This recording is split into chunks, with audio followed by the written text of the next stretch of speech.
citizen representative. The non-elected. Me and the 4 elected is this band I'm going to start.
Hello, everybody. Let's call our meeting to order.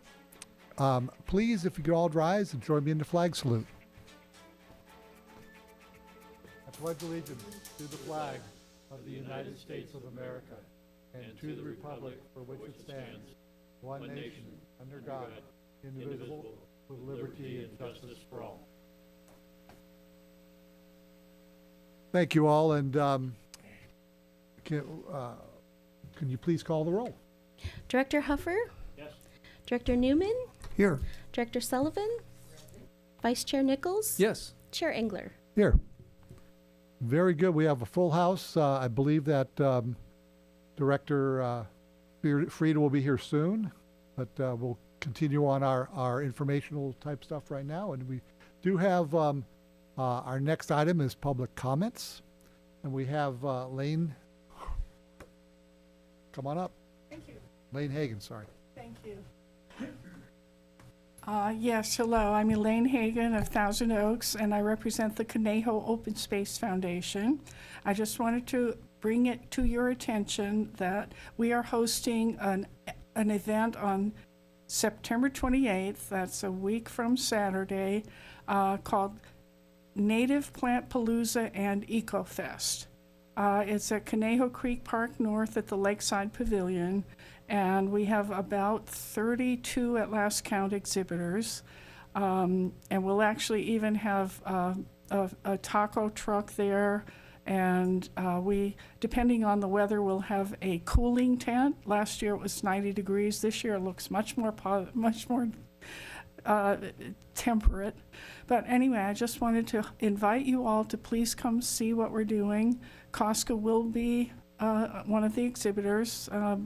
Anna and Brian will be hosting their booth, and I'm sure with some volunteers who will help out as well. So thank you. Hope to see you there. Oh, and one more thing. Anybody can get further information about it by going to COSF.org, and it'll be right on the main page. Thank you. Thank you, and thanks for all the work you guys are doing. Very good. Let's move on to our consent calendar. I'll accept a motion to move on our accept calendar. There's only one item, so we could pull it, I suppose. But does anybody want to make a motion to accept the consent calendar? Mr. Huffer. Approval of the item 4A consent calendar, approval of minutes. Very good. No discussion? Madam Clerk. Director Huffer, Yes. Director Newman, Aye. Director Sullivan, Vice Chair Nichols, Yes. Chair Engler. Yes. Motion carries 5-0. Let's go on to our next item then. This is our action item. And I believe, Mr. Stark, you are going to lead us in this item. Yes, good evening. This first number on our agenda revolves around the acceptance of an open space property as part of a tract dedication. I do have a brief PowerPoint to share. So on April 26th in 2016, the Thousand Oaks City Council approved Resolution 2016-017, which granted approval of tentative tract map 2014-70149, which was recorded as tract number 5932. Hopefully that's the end of the numerics of this. And it's located at the western terminus of Highgate Road. Tract has 5 parcels. Parcels 1 through 3 are home sites. Parcel 4 is a 17.8 acre open space parcel, and parcel 5 is a stormwater catchment in the location you can see there on the map. Tract Condition 25 specified the transfer of parcel 4 to the City of Thousand Oaks and then subsequently to be transferred to COSCA. Although city staff have since determined that a direct transfer to COSCA complies with the permit condition as well. So that's where we are today. A separate condition mandating restoration of portions of the open space parcel is nearly complete, and at this time COSCA board is being asked to approve acceptance of parcel 4 as COSCA open space. So an unusual aspect of this open space transfer is that prior to the transfer, the property will be encumbered with a conservation easement. The conservation easement is a requirement of an incidental take permit issued by the California Department of Fish and Wildlife for the protection of Lyon's pentakita, an endangered plant out there. And the incidental take permit is also listed as a mitigation measure found in the Tract's environmental impact report. So that kind of gives you the background of where that all came from. The conservation easement covers the open space parcel except a small area of that parcel that's behind homes that is set aside that's the weed abatement zone behind some homes just across the county line there. A conservation easement is a permanent encumbrance on the property deed that prohibits specific uses of the property to protect natural resources. The protections provided are enforced by an easement holder, which we'll call the grantee, which is most often a land trust, a government agency, or a Native American tribe. The parties to this anticipated easement on the open space parcel are COSCA, which we will inherit the role of grantor. The Tree People Land Trust will be the grantee, and the California Department of Fish and Wildlife will be a third-party beneficiary. The third party is sort of a backup easement holder, so if something was to happen to Tree People, then they could step in and enforce, and they have independent enforcement authority as well. So they can kind of be seen as a, I guess, grantee light for now. COSCA does have existing relationships with both of these parties and anticipates that we would have a good working relationship. So here are the prohibited uses that will come along with the conservation easement. Looking through these, the only prohibited use here that's not already prohibited on all COSCA property is the prohibition on recreational uses. Prohibiting recreational uses here is appropriate because we do have an endangered plant in this area, and having the public on there would pose a risk to that.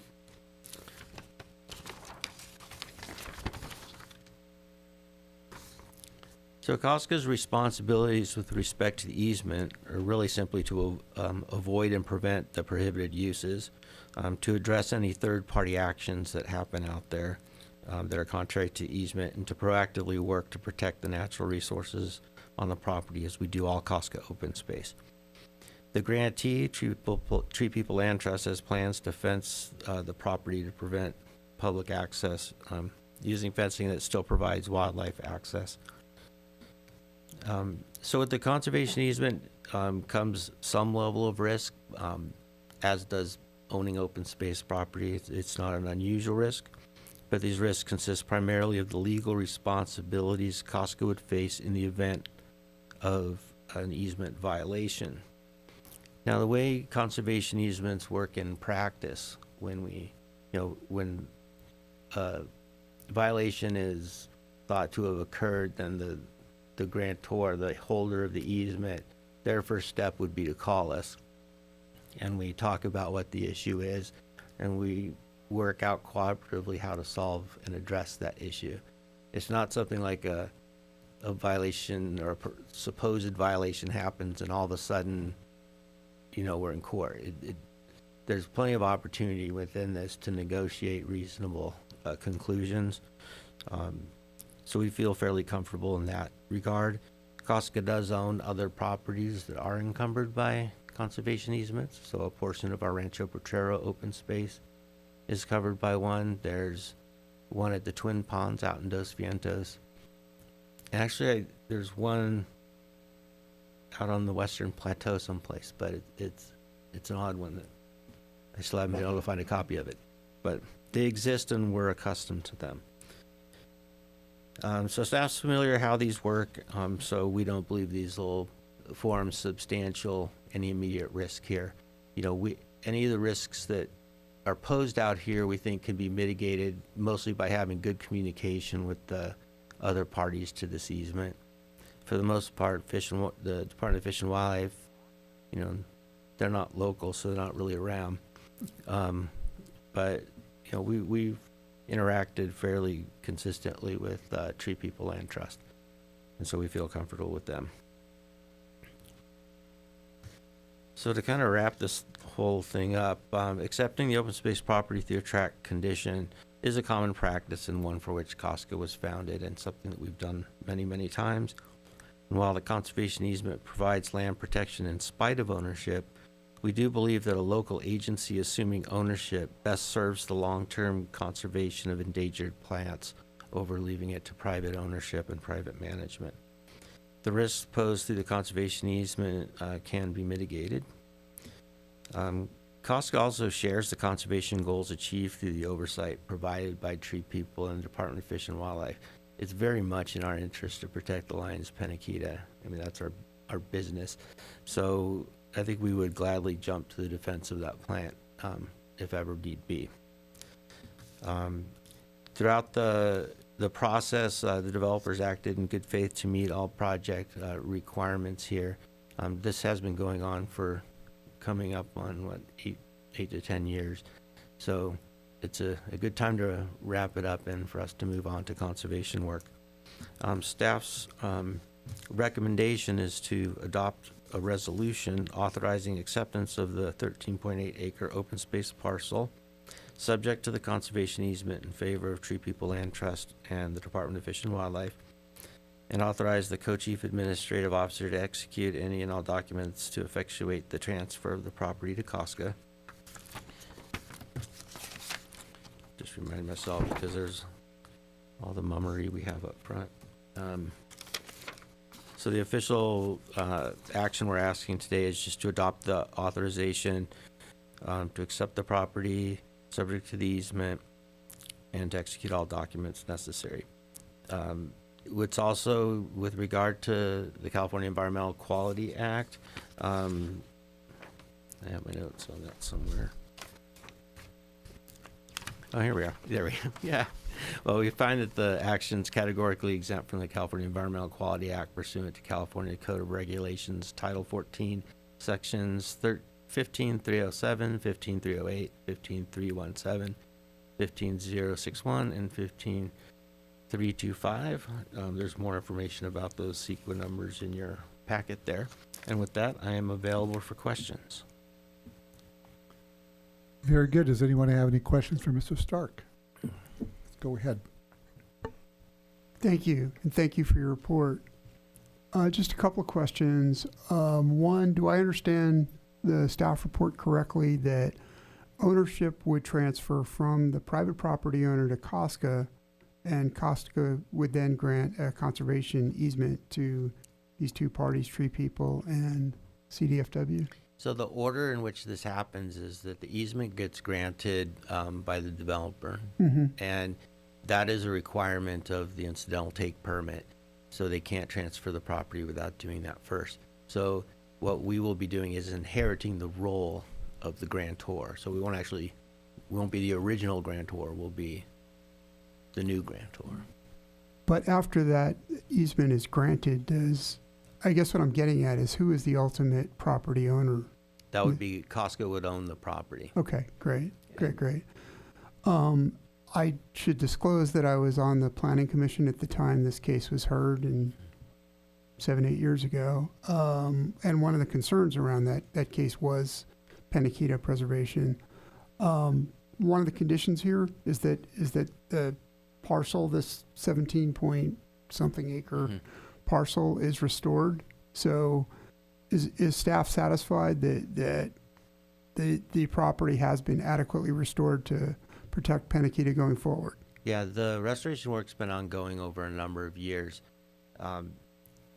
So we're satisfied that I haven't checked up recently. You know, they're tracking progress with annual reports that get sent to Fish and Wildlife. So there are performance metrics to meet, but they're sufficiently close to doing that we feel that that's imminent. So there is a good basis to proceed then? I believe so, yes. Very good, thank you. Further questions? Mr. Huffer? Yeah, Brian, just to confirm, you said that Tree People are going to be installing fencing around the property. Who will be responsible for maintaining that fencing after it's been installed? That will also be the Tree People. So as part of our easement negotiation, we went back and forth a number of times on responsibilities for various things. Tree People Land Trust, as the easement holder, was granted endowment funds for the care and service of this property. So there will be ongoing management actions on the property performed by Tree People, and we were able to negotiate that the fencing would be part of that management. So there wouldn't be extra costs and responsibilities for us over time. Okay. And then a second question. I believe I read in the staff report that there is an existing trail not too far from this property, so there wouldn't be an incentive for people to, even though there is a fence, to cut through it? Well, I mean, I think we face that at every property we own. In this case, it's a more sparsely used trail, But, that is one of the concerns going forward is, it's the third-party actions that are most likely to yield something. We believe that the fencing to be installed would be sufficient to prevent the kind of access that we think would be dangerous. I think at the same time, we also now have two agencies and a nonprofit looking after it. So if there are issues with that, then we're prepared to respond accordingly in partnership with the other parties. Okay, thank you. Go ahead. Thank you, Mr. Chair. Got a handful of questions here, and I was jotting them down as I was thinking of them, so forgive me if they don't make any logical sense of an order. How many populations of Lions Pentakina do we have within the COSCA ownership? Anna? On this particular parcel or in general? In general, on the COSCA ownership, in the 15,000 acres approximately. I would say there are easily a dozen scattered throughout open space. Sorry, let me just move this over here so I'm not quite so cattywampus or something. The interesting thing about Lions Pentakita is it is very particular about the habitat that it grows in. So it is the sort of plant that will take advantage of very specific sort of micro habitat types, and so it needs a particular soil type. Prefers very thin and rocky soils, and so that's why we don't have Lions Pentakita all over the place, but only in limited areas where the underlying substrate is volcanic in origin, and then with an inch or two of topsoil on it. Okay. Yeah, I'm familiar with Lions Pentakita. I've seen it many times, and in fact, I like the Lions Pentakita Trail over in Westlake Village. It's a beautiful little trail over there. In any of these populations, have they been deemed part of a conservation easement before? I believe not. No, and that would simply because in this case, the conservation easement is a requirement from CDFW due to development, and the development was encroaching on part of the population that exists up at this location. But our other populations in open space don't have development anywhere near them, so that's why they don't end up being subject to other conservation easements, because there's no nexus for that. Okay. And are any other Lions Pentakita populations fenced for protection? Not on COSCA property, no. Do we know if there's trails? And I'm less familiar with the actual locations. I can't speak with regard to other agencies' management efforts for that species, but I have seen fencing installed for other listed plant species in other locations. And then regarding fencing, has COSCA fenced any areas, and I'll say permanent, but permanent is a relative term, but on a permanent basis to exclude any activity? Because I know we've done some restoration or perhaps fencing to detract trail potential users. But if we ever put a circle or a square or a rectangle around an area and say, hey, we're not going to use that anything, we tend to fence it. We tend not to go to fencing first, just because putting fencing out where it's not necessarily needed. In a lot of cases, we have rare resources throughout our open space system, and most of them do just fine. When we do our trail planning, though, we do environmental assessments as part of that, so we would avoid areas like that for promoting any recreational uses in those areas. And as we monitor our property, if we were to notice recreational, because sometimes people make their own recreational facilities, so when we discover those, we will look at those, and if we feel like that use is a threat in those areas, we would certainly consider exclusion. Okay.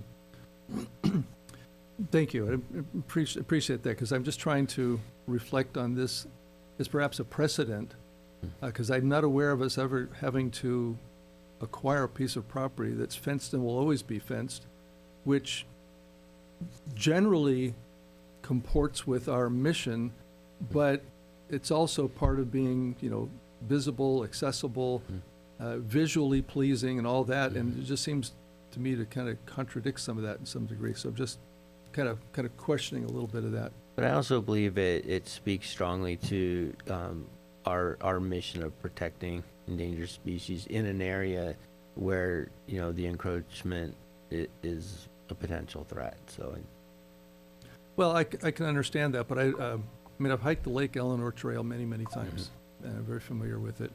And I don't see this particular area as being used as a shortcut, either to get to or off that trail. So there's nothing there that to me is really going to attract it. But I am a little concerned that anytime there's a fenced area, it's like an attractive nuisance. People want to say, what's behind the fence? Let's go see. It Well, just and kind of attracts yeah. people. I mean, in this case, the decision to fence was really made by the Department of Fish and I Wildlife, understand. so we're well, subject to their I understand. regulation. I understand completely. Okay, got all those. What is there's several references to potential or lingering liabilities. Could you explain that a little bit more? So the liabilities involved are really about the responsibilities that are inherent in managing the prohibited uses in the easement. So when we own eased land, we're responsible for preventing those activities. That doesn't just prevent COSCA staff from violating those. Those are overall, protections. And so there's a possibility, as with our open space areas, that, a third party action could cause damage. It's our responsibility as the landholder for that eased area to work cooperatively with the holders of that easement to see that the resources are made whole. So we anticipate that, well, I think between the fact that it's kind of tucked out away, it's not in it's not wildwood, so it's in an area that's more sparsely used. With fencing and the active restoration, the stewardship of tree people, that we can adequately monitor the activities there and step in if necessary. So the liability is really, like, if we don't do that, then we're subject to enforcement by the easement holders. Okay. Excuse me. With the requirement for this property to have a conservation easement and to be fenced, what's the upside to COSCA taking ownership of it? And I would presume that if we refuse and it were to be retained either in private ownership or whomever, that it's still going to have a conservation easement and still have be fenced. So what's the upside to COSCA taking ownership? Well, the upside, speaks to our mission goal of protecting rare species. We think that despite the fact that protection would still exist with the conservation easement, that a local, Tree People is in Calabasas and the Department of Fish and Wildlife is in Sacramento. We're local, we understand the resources, and we have the resources to best address any problems with it. So it's, while, I don't know, maybe we look at how it serves COSCA, it's really how does it serve the community at large and the environmental resources in our area. We take a little bit of risk, but we believe that public conservation ownership maximizes the effect of the conservation. Okay, thank you. I appreciate your patience with the questions, because like I said to me, it's this kind of a unique situation that I haven't encountered before, so I'm just trying to put all the pieces together. Again, because just anything that's new for the first time, I'm just thinking of a precedent. What is this setting? Either the pros or cons of it. I'm just trying to make sure I'm settled with all that. I appreciate your taking the time to answer that. Certainly an unusual situation, but I think every project brings its own interesting aspects. Well, and I realize CDFW is, a little bit bigger agency, and they have lots of things that they're concerned about, and I don't know that they really appreciate what we do here as much as what we do. And so they're taking like their typical precautions, and I understand that. So thank you very much. Thank you, Mr. Chair. Go ahead, Dorothy. Thank you. I know in our open space, we like to keep signage to a minimum. If this fencing is in an area that has public, not necessarily access, but visibility, is there going to be any signage indicating why there's a fence there? You know, endangered species, stay the heck out, or, you know, what are there plans for that? I don't believe we have imminent plans for that. That would fall under the purview of tree people. Maybe I can explain just a little bit more of how that relationship works, because it's also unusual the way Fish and Wildlife put this, their incidental take permit together. But so there's a grantee, that's tree people, but there's also a separate role for land manager. And tree people is also the land manager. So they have the endowment funds to do the management on the land. We would be primarily a passive holder. So any signage, I think there's a management plan for the property, and I think signage is not a first tier response, but would be a response.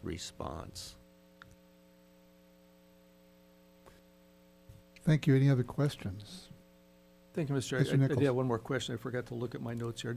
This is back on page, it's page 4 of the conservation easement deed, where it actually is outlining recreational activities that are restricted. And I just noticed that it calls out horseback riding, biking, hunting, or fishing. But I noticed it did not include hiking, although it says including but not limited to. I just was wondering if they were trying to point out, or if this was even discussed, some of those that might be more impactful, or were they just giving examples of any and all recreational activities, none of which are accepted, including photography, for example? I think when they phrase it that way, they're basically saying no to everything. So they're not really splitting hairs so much, and that's actually not uncommon at all in a conservation easement. The prohibited uses that are in here are specific based on what, you know, we can imagine when, you know, what Fish and Wildlife imagines when they're putting these drafts together. There's always stuff that you can't imagine. So while these are listed, yeah, these are not limiting. Mm-hmm. It basically, the kind of the preamble to that section is like, well, you can't do anything that's going to damage this resource. And these are the ones that we'll call out. But Okay. yeah, they mean everything. Okay, all right, thank you. Thank you, Mr. Chair. Welcome. And just a couple of questions from the chair here. It sounds like this piece of property, that acreage is being given or letting us take it over, but it's an encumbered piece of property with this easement. Is that an accurate way of looking at it? Yes. The liabilities, though, are mainly in that we are now charged with making sure that it does stay in its pristine state. Is that pretty much our liability extent? Well, our liability extent is to the extent that, yeah, we're not taking actions contrary to easement, and that we're not suborning those activities by ignoring them if other people are doing it. And are the tree people, are they the group that if this fence were to be damaged in another way, they would fix it, or are we liable to repair any damage to the structures? That would fall under their management. Okay. So it'll be a partnership over time, is how I see it, and that's one of the reasons why I think COSCA holding it is a good idea, because we understand what threats exist, and we know how to solve them if they do. Yeah, I think answering if this was accurate as well, by COSCA taking this liability on and taking the encumbered property, we're getting some local control on a piece of our open space. Would that be an accurate way to look at it? I mean, we'll have some control over it, but so the control we have over it is maybe the more important value of being able to step in and protect the property if there's third-party uses. So we're not completely letting it off to tree people. We will have a responsibility, but I think through good communication, and as I explained how conservation easement management works in general, is that, you know, it starts at that, hey, we're letting you know that this happened, we meet, we figure out a plan to mitigate. In some cases, maybe tree people can assist with that, but I think it'll be a shared responsibility on some of that stuff. Let me give you a quick for instance on perhaps our responsibility. Should one of the neighbors there decide to do vegetation mitigation close out to the area, would that be something that we would take action on, or would that be somebody else? We would take the action on that. So that'd be part of our responsibility and Yeah, so our liability if we didn't take action. so much like all the rest of the properties we have, it would still be subject to the encroachments prohibition. So the neighboring homeowners still have to, you know, stay on their side of the line. In this case, you know, that fencing's all in. We don't, you know, and there's already weed management going on in the other areas. So, but it does bring up a good point in terms of, you know, communicating with our neighbors as well. And, you know, we'll be contacting the owners of these homes when they're all sold, you know, and enlist their assistance as neighbors to help look after it as well. Okay. Mr. Newman. Just one quick follow-up, thank you. Since Director Nichols referenced the Lake Eleanor Trail, if it's the one I'm thinking of, that is external to the project site here, correct? Yes. Great, thank you. Very good. Any other comments or questions for staff?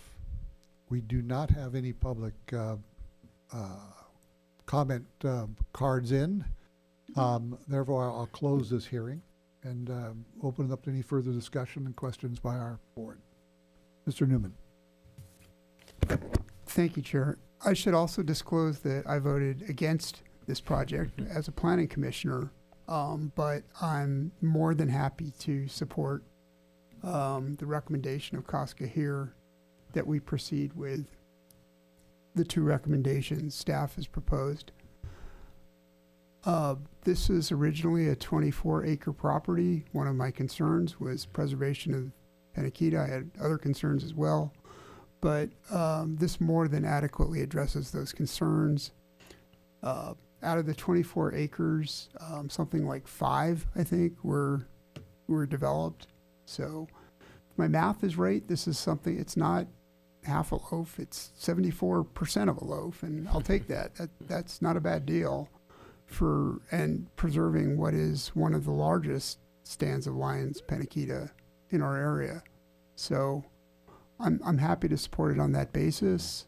And then again, about that Lake Eleanor Trail, this area is kind of bowl-shaped, and the Lake Eleanor Trail is at the top of the rim of the bowl, if you will, around that. I think fencing is appropriate here because of the fragility or the need to protect the Lyons Peniquita. But I don't think we'll have much of an issue with our liability when it comes to keeping people from going down into that bowl, because the trail does go around it, but then goes off somewhere else. Mm-hmm. So it's not like people would be traversing through the site. So for those reasons, I think this is a very good project, and I'm very happy to support both recommendations that staff has recommended, and I will move those. Thank you. Thank you. Any other comments or questions? Well, very good. I do agree with Mr. Newman. Being a hiker, I rarely go downhill knowing I have to come back up. So with that, no other comments. Madam Clerk. Director Huffer? Yes. Director Newman? Aye. Director Sullivan? Aye. Vice Chair Nichols? Yes. Chair Engler? Yes. Motion carries 5-0. Thank you so much. We have our second item, which is I'm also Mr. Stark, I believe. So I'll turn it over to Mr. Stark for the presentation on item B. Yep, I'll be here all night. The next item before the board is related to an open space encroachment at 518 Oakhampton Street. The recommendation is to adopt a resolution authorizing the co-chief administrative officer or designee to execute the proposed encroachment settlement agreement between COSCA and the homeowners at 518 Oakhampton, who are Marcus and Daniela Luce, and to make non-substantive changes in a form approved by COSCA's attorney. And the resolution also to authorize the termination of an existing license agreement originally granted by the City of Thousand Oaks to Roland C. Winkler, recorded in April of 1991, and to execute any documents necessary to record the notice of that termination. And finally, to find that the recommended actions are categorically exempt under the California Environmental Quality Act pursuant to California Code of Regulations, Title 14, Sections 15304, 15307, 15308, and 15321. I don't have a slideshow, so I'll just kind of let you know where we're at.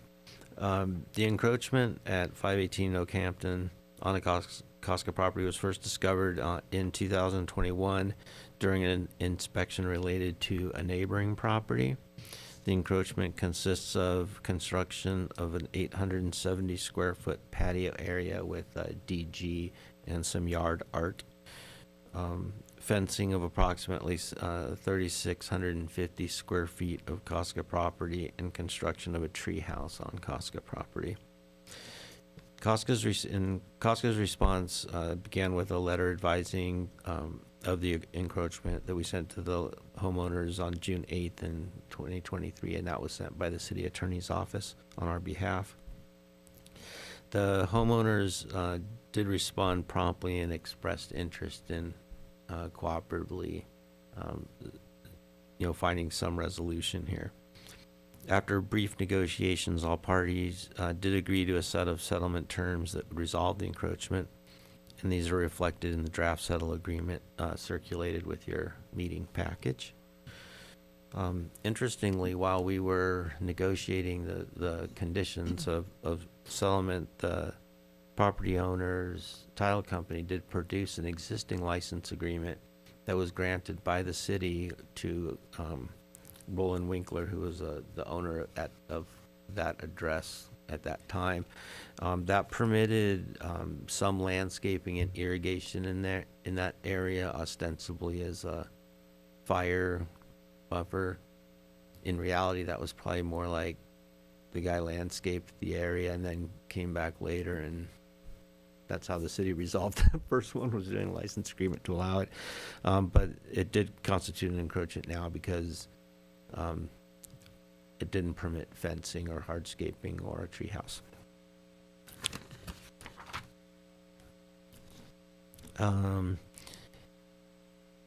Also, that agreement did require the homeowners at 518 Oakhampton to maintain insurance naming the city, and I guess COSCA now is the owner,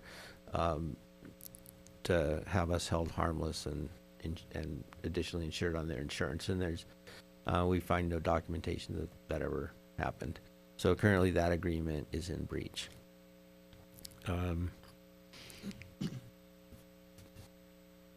At this point, COSCA does want to acknowledge that the homeowners at this address were cooperative, and we acknowledge that fencing did occur long before they bought the property, and that's not really uncommon. We're tracking a large number of encroachments on COSCA open space, and not everybody reads the title report or looks at their plat map or their map to see the shape of their parcel. So this does oftentimes cause some confusion. So what we're asking now is that that the board approve a resolution to support the signing of a new settle agreement, and to terminate the old agreement and just let the new agreement dictate the terms of our neighborly relationship from here on out. As far as CEQA goes, the termination of the license agreement and entering into the tentative settlement agreement, those are enforcement actions that are taken to improve the COSCA open space, and these are exempt from CEQA. The enforcement actions are also exempt under CEQA, as the removal of the encroachments pursuant to the settlement agreement only involve very minor temporary actions, and the restoration work will not involve, any tree damage or removal or any native vegetation removal or ground disturbance. There are buried irrigation lines out there that we've agreed just to leave them down there because scarifying the surface to excavate them was just gonna expose soil, and it didn't seem to be important. And the fencing will be removed, but the large concrete fence posts, the holders will just be left in place, and they're at grade, so they won't be a threat to anything out there. And we just thought that was superior to tearing the place up. And we're working next to a neighbor's property, and we're trying earnestly to cooperate and make sure that their needs are being met as well. So we do believe that there's sufficient evidence that the actions recommended here are exempt under CEQA. So at that point, I'll just reiterate our what staff's recommendation is: to adopt the resolution attached in your package, and authorize the chief co-executive officer or designee to execute the proposed settlement agreement and all the documentation necessary to terminate the prior agreement, and to make a finding that the project is exempt under CEQA. And with that, I'll take any questions. Thank you, Mr. Stark. Questions? Sullivan? Thank you. With the irrigation that's remaining, is it still functional, or is it going to be capped off? The agreement requires it to be capped at the property line. Okay, and then the second question I had is, what is the time frame that the homeowners have been given or will be given to complete all the work to resolve this? It's likely in the agreement, but Joe, do you happen to have that number? Like, maybe you don't remember these all, but yeah, the time schedule is set forth in an agreement, and I believe it's 30 days. yeah. Okay, thank you. Yeah. Other questions? Mr. Huffer? Not so much a question as a comment. You already brought this up, but it's nice to have a situation like this where the homeowners are cooperative and agreeable. Too many times the homeowners fight tooth and nail for something that, and these folks didn't even have any, they weren't the ones who built the patio or the fence or anything else, so I certainly have to give them credit for that. I am disappointed you didn't have a slideshow, because I would have liked to have seen that. I think they said it was a sculpture of a chair. Yeah, suitable for a Paul Bunyan-sized person. But sorry to miss out on the show. Okay. If you want to come by my office later. But I appreciate your comment, though, because when we do solve encroachments with our neighbors, we try and be sensitive to their situation and where they're at. We did make some concessions that allowed a few things to stay in place that are there now that kind of protect the privacy of the yard and things like that. So, I think in these situations, a little bit of flexibility to get what we need, when we're working with, cooperative and helpful neighbors. We're going to be neighbors for a long time, so I hope so. Mr. Nichols? Yeah, thank you, Mr. Chair. I just wanted to note that this is not the first time we've heard this situation. We've actually been briefed by staff twice, I think, in the past. I'm just encouraged to see how well things evolved. Some of these things do take a while, especially encroachment when you're dealing with personal property or something that somebody thought was theirs and now all of a sudden is not. And it seems to be amicably resolved, so thank you for your efforts in keeping us apprised. Any further questions? And I don't have any public comments, so I'll close this little hearing. Entertain a motion or any further comments? I'll move to accept the resolution. Any discussion? Second. Very good. I just have one quick comment, and I want to echo Director Huffer. These folks, the Luces, did not realize that they were in violation until we let them know. and they've been very cooperative and understood the situation, worked with staff to what I see as a very amiable solution. So thank you to them for being stewards of our open space and having us be able to reclaim it as needed. So thank you. Madam Clerk.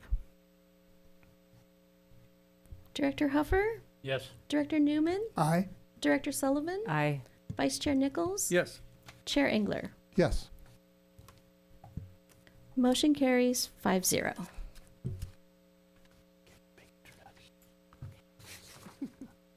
Okay, we're on to our informational items. We have the COSCA core activities, the volunteer activities. I'm not sure if Yeah, that's since Matt is not here today, Oh, we. wait, you're ahead. Oh, am I? So that is just a receive and volunteer file. Oh, for I see. I the thought we were hours. gonna have a It's quick just report on for that. your information. Yeah. Okay, very good. Thank you. Motion to receive and file. Very good. Any seconds? Madam Clerk. Director Huffer, Yes. Director Newman, Aye. Director Sullivan, Aye. Vice Chair Nichols, Yes. Chair Engler. Yes. Motion carries 5-0. Now we have a verbal report. All right, so Mr. Stark. because Matt Kuba is not available this evening to give our ranger report, I proudly present Anna Huber to cover the slideshows, and we told them that, they sent us the slides and said we just make up the rest. So All right, here we go. Brian's going to advance the slides for me. And Matt, those are big shoes to fill, but I'll do my best. So here in slide number 1, in case you didn't know, it is baby lizard season right now. And so this is a really exceptional example because this is actually a baby horned toad, which are quite unusual, but how great that, we get to look at a picture of a little cute one. And then also recently, since we last met, we were able to do some really important and timely trail work with the Caneo Youth Corps. That's a group that is organized by Tim Hagel. So we're really appreciative for those volunteer hours helping make things better in our open space. And then from time to time, we do Eagle Scout projects in open space too. So this is a really lovely new kiosk that has been installed on the south side of our brand new bridge in Hill Canyon. So pretty soon it will be loaded up with all kinds of helpful informational items. And then also as part of that project, a bench was put in underneath a nice oak tree, and this is on the Hill Canyon Trail, probably about a third or half a mile in from the trailhead parking lot in Hill Canyon. So this is a nice shady spot, and it's a nice spot for a respite on a hot day. And then some of you also may know about our Bike Bell program. This was started surprisingly 10 years ago and is still going strong. It was nice to get a write-up about it in Caneo Valley Guide, and we have a group of volunteers that helps the rangers keep our various bell boxes stocked with these bells. Our friends at the Caneo Open Space Foundation contribute to the cost of these, and we also keep thinking that someday we'll reach saturation, but not yet. So, but it's a great program, and plenty of people thank us for having implemented that. Well, this is also our latest design of the bell box, which is a magnetic strip. So you can borrow a bell and then just stick it back on there if you need it. So maybe people could use it more than once. In speaking with the Rangers, part of the reason for going to that style was because wasps and things were starting to nest in the cubby of the bell box. So this makes it a little safer. And then we've shared with you, e-motorcycle challenges before, and every now and then we're lucky enough to actually intercept one. They are quiet and quick. It's not something that we can really easily pursue because we're not going to initiate, chasing a youth on such a speedy little machine. But yeah, in this case, we were lucky enough to make an interception, and it seems like, well, we're hopeful that this particular individual did learn his lesson, at least judging by that little emoji. Ms. Huber, just a quick question. These are sold in town. Yes, they are. Do we have outreach to the bike shops, and what are we doing to try to educate the people who are buying these, and then maybe perhaps following up with them to make sure that they understand the rules? So one local shop in town that sells them actually has an e-bike buyer's guide displayed in their front window to help educate potential buyers, and they also participate in a program, a trail courtesy program that we run, where we distribute, they look like doorknob hangers, but you can hang them on a bicycle handlebar, and on one side the common trail courtesy information is printed. On the back side it's mountain bike etiquette. So that's a participating shop. And then also a couple of weekends ago, we were able to participate in a really lovely e-bike educational event that was hosted by Newbury Park Bike Shops and organized by TOPD. So that was quite helpful. We had a lot of people come by and chat, not only with us, but with the officers that were there too. And I feel like it was a very timely event. So That's great outreach, and I appreciate that. Do we have something formalized that we're going to continue on doing that, or how are we going to go forward? Because I've seen more and more of these out on the streets. Yes. So on the streets, TOPD is well aware that that's an increasing issue, and they are, I think, increasing patrols in areas where reports are coming in. And then also at this outreach event, staff from the city manager's office, folks who are responsible for the city's social media, came by and took some video, and we'll be working with them to prepare a video and put it out on our social media, probably in the middle of next month, or the later part of next month, just in time for holiday purchases, to remind parents, with sales coming up, if you're buying one of these for any family member, please know where you can actually ride it. Buy the trailer that goes with it. No, I appreciate that. That's, as we were talking up here, it's typically a Christmas present of some sort. It'd be nice to come with some operating instructions that at least let people know the way they're supposed to do it. There's always people who will ignore that. Yeah, and we are also looking at, I think, taking out an ad in the Acorn to kind of align with any other messaging that we might put out, just to alert parents through that publication as well. I think that's a really good idea. In my discussions with both law enforcement and our own rangers, it's important as trail users to call. When you see an e-motorcycle, even though the rangers may not be able to respond right away, they're not going to pursue a 13-year-old, but they can start gathering the information and find those corridors that are the most popular and most used, and hopefully, like you said, step up patrol. So. Thank you. Okay, you're welcome. Anytime. And then, so on to the next photo.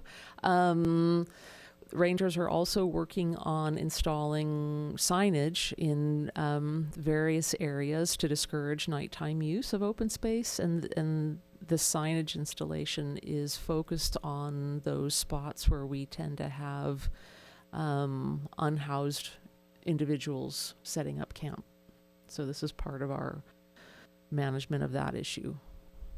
And then This is going to be our sunset picture. As you know, Matt usually has one of those for us. But in this case, this is a sunrise picture snapped by one of our Adopt a Trail volunteers up in Lang Ranch. She was out hiking early one morning and looked up and discovered she wasn't on the trail alone.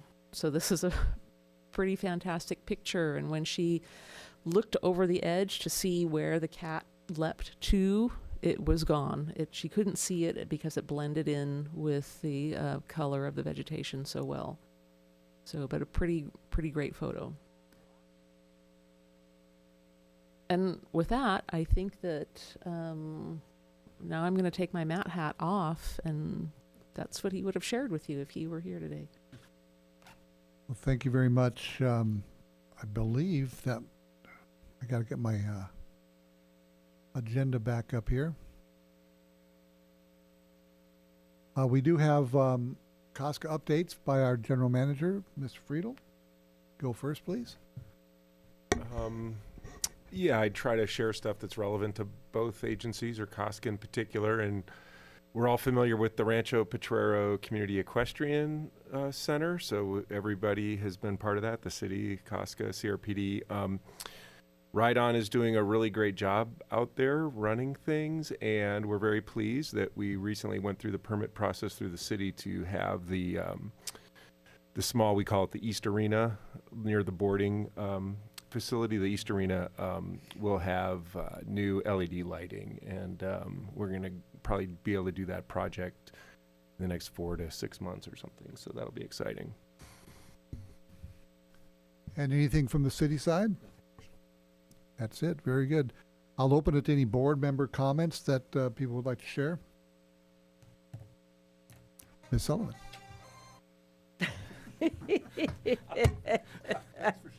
That was awesome. I just want to share that we do have 3 upcoming trail work days that I would encourage all my fellow directors to participate in. This Saturday is California Coastal Cleanup Day, and we will be doing cleanup in the Arroyo, so that's from 9 to noon. And the following Saturday, 9/28, is National Public Lands Day. We will be doing trail work at Rancho Potrero.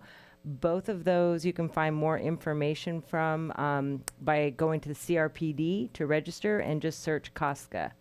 And then finally, our Fall Trail Work Day happens before our next meeting. That's October 19th, and we're going to be working on the Wishbone Trail. So would love to see all of you out there and anyone else in TOTV land. Mr. Nichols. Thank you, Mr. Chair. A follow-up regarding our e-bike discussion, or I guess e-motorcycle. Are those vehicles required to be licensed in any way? Technically, yes, they should. You know, it's a gray area in the law because they don't have VIN numbers. But you can take them in and have them registered, but they need to be made street legal. Riders do have to be over 16, and they need to have a motorcycle license to operate it. But most of these, they don't ship as street legal. So most of what you see around town is not legal use of it. You know, riders under 16, no licenses, and unregistered vehicles that aren't street legal. Okay. And would there be any value to require some type of licensing for use on trails? Well, we wouldn't allow them ever to be on our trail. Well, I mean motorcycles. I mean e-bikes in that well, I mean, instance. Well, I mean, that's part of the challenge of describing, you know, of the terminology around these electric vehicles. You know, what we consider to be an e-bike is either a class 1, 2, or 3. Yes. And those have motor size limitations and speed limitations, and only class 1s are allowed on COSCA trails. A lot of these other vehicles you'll see riding around town, they're not really e-bikes, they're e-motorcycles. Yeah. And, you know, hopefully we can get the culture talking in those terms. I understand that, you know, some legislation has been brought up at the state level. I haven't really tracked it closely, but we're not obviously the only jurisdiction with this issue. So it is rising, you know, statewide, and we at some point we hope the state will catch up with the regulations. Thank you. So we're talking a lot about a not agendized item, so let's, Yeah, be a little cognizant of that, please. Mr. Newman. I'd pass. Mr. Stark covered the point I was going to make. Thank you. Very good. Any other items? I believe that's all we have on our agenda for today, and I appreciate everybody coming to come out and see what we're doing. And I'll call this meeting to a close.